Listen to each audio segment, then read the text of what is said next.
The body language exercise is focusing on a couple key things involved in your communication with any person, which includes body spacing, body language, which includes hand gestures, eye contact, just the basic nonverbal skills that we should be aware of when we're communicating with expectation-based conversations. As you can see, participants are broken up into two groups. One line is asked to remain standing still, and the other line is instructed to move into their space.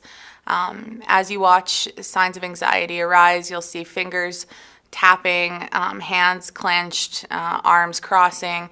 These are all indicators that a person is uncomfortable, and so part of the video is to highlight the cues you can recognize while you're communicating an expectation-based conversation and what that looks like.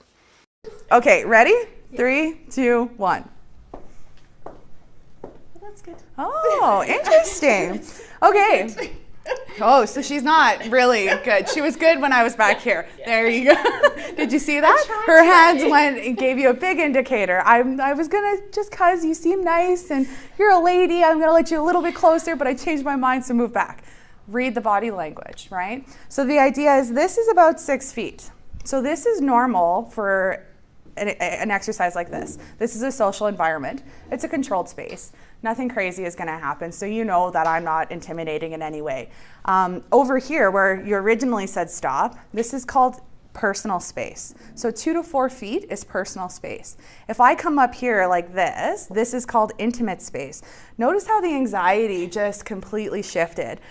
She gave me a lot of indicators very quickly on. So I'm going to take another step back, okay?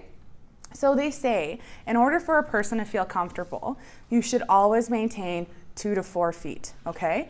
So I like the bigger buffer because the bigger buffer means you're not within striking reach if the person you're communicating with becomes very angry. And it's really important to understand that your stance is just as important as your distance. Because even though I'm pretty far away, she's still finger drumming. She's still telling me this is uncomfortable, right? There's a lot of space between us. There's more than 4 feet here, but I'm still intimidating her. Can anybody tell me why? Other than putting her on the spot with all this going on. I'm squaring off with her. So even though I'm respecting personal space, I am squaring off with her. So this is an aggressive stance. I'm telling her, I'm talking, you're listening. So this already sets a tone that works against you when you're in dialogue with a person. Now, if I maintain the same distance, because she does have a big bubble, I won't go any closer, and I just shift. I shift over here. How does that feel? Much better. Notice how her body gently turned a little. So she wants to do the same thing. Trust your instincts. Our body knows what to do when we're feeling uncomfortable. Now, if I come a little bit closer here, her immediate response would be to turn away, right? This is an indicator that somebody's uncomfortable. So when I'm 2 feet away, which is where I'm at now, this is really intense, even though there's something working for us. Can anybody tell me what that is? What's working for us? What's helping her feel safe but still uncomfortable? Our gender. So people of the same gender will feel comfortable with the same gender for most situations, not all, especially with vulnerable people, you just never know. But our gender works for us. What's working against us at this space level? Straight on.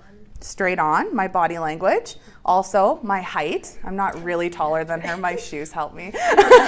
So the idea is that works against us. So who holds power in this conversation?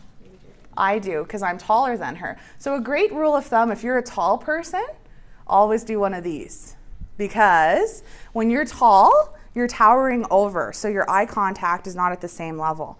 If you give more space, you give the illusion of a balanced eye level. So you make that person automatically feel more comfortable. Don't stand like this, stand on the side, because we're communicating openness. We're respecting that space, but we're also giving a smaller target if that person becomes agitated. So we're being smart, right? So if she becomes agitated and she wants to strike me, I don't see it coming. She has less of a target. She has the side of my body. If I do see it coming, I can create a lot more space by taking one large step back. So the idea is that this keeps you safe. You're grounded. Your center of gravity is not in one spot, okay? Does everybody get that? That makes sense, right? Yeah. Thank you so much, Tracy. if a person is smoking, chances are it's a stress reliever. Chances are they're doing that either at an uneasiness stage or at kind of a balancing stage within their escalation moments.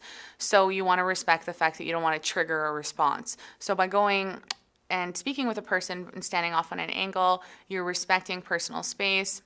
You're also coming across in a non-aggressive way, and you're giving yourself an opportunity to take a step back if the person becomes upset. So keep in mind spacing, your stance, and then your eye contact. If the person is looking down constantly, they're looking away from you, they're telling you that they're uncomfortable, so adjust your approach. Make eye contact, look away, go back, look away. And then when you're leaving, keep in mind that you don't want to just turn your back from a person and walk the opposite direction. Acknowledge the fact that you thank them for cooperating. Even if they decided not to, you still did your part. At the end of the day, you did everything within your power to talk to them about moving along in terms of smoking on property.